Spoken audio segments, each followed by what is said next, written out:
Hi, I was going to talk a little bit today about the illusion of control, which is very, very compelling for us all, is it not? And the idea that there is this separate self or this little me that has agency, that can control the way life unfolds. And so there are plans that are made, often tightly packed, and a desire for life to conform to those plans. And there's nothing wrong with having plans. On the contrary to that, and acting on intention, of course, that's natural. But it's that feeling of constriction around vigilance that there is when there's just a fear of the unknown, I guess, of things that are unforeseen arising, and the sense that we won't be able to handle those if they come up, which is underpinning this desire to control. And we make light of things like control freakery, and it's certainly something I've noticed here with my children.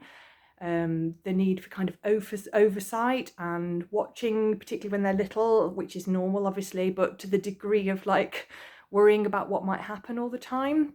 And I guess it's an opportunity to invite a bit of inquiry, gentle inquiry, into this sense of constriction that arises when there's a need to navigate life in a certain way and for life to go a certain way, unless what would be the outcome? Like, the question is, if it doesn't work out this way, then how will the identity cope with that?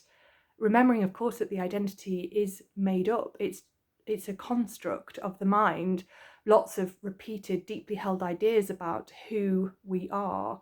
And it's only really in getting courageous and compassionate that we turn towards this and start to question it.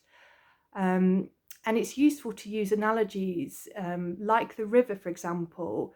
The idea of control is a suggestion that we might build a dam, or we might kind of hold back the flow of life because we can't bear it, push away discomfort or anything that arises that feels like it's too much. And of course that creates tension because there's energy there that's wanting to be expressed and can't be expressed. And that's where it can be felt in the body, that real sense of energetic inertia and friction. When really, if we see life as like a river and that we're just floating in the water, we are the water really, and moving along, and flowing with life, whatever arises, whatever it throws up, then that's freedom, isn't it? The idea that we can be at ease with whatever arises and whatever sensation may occur in this body cannot overwhelm us. So it's a gentle invitation to look a little bit more closely when those feelings of constriction start to appear, and just really to notice it going on, and sort of get curious. Thanks a lot then. Take care.